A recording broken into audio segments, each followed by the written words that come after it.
Der Sprecher des Hochkommissars für Menschenrechte der UN teilte mit, dass sie überhaupt keine Zutrittsgenehmigung für das Gebiet Osttürkistan bekommen. Somit haben sie keine Gelegenheit, den kulturellen Genozid und die Menschenrechtsverletzungen zu untersuchen.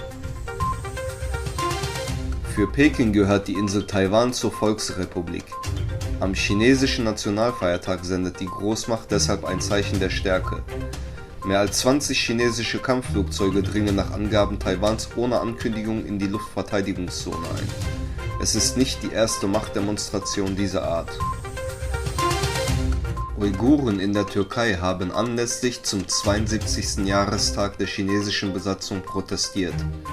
Internationale uigurische NGOs riefen in Istanbul zu einer Kundgebung an der chinesischen Botschaft auf, an der 500 Menschen teilnahmen. Am Freitag hat in Russland die erste königliche Hochzeit seit dem Sturz der Romanow-Monarchie durch die Revolution von 1917 stattgefunden. Zu der aufwendigen Zeremonie waren Gäste aus ganz Europa angereist.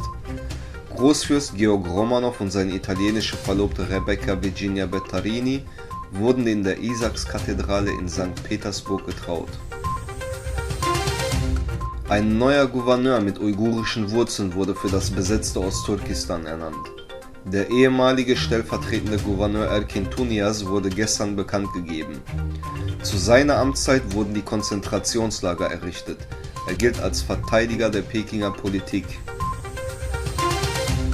Das Aufkommen digitaler Währungen in Schwellenländern könnte laut einer Information des Internationalen Währungsfonds ihre Finanzstabilität stören.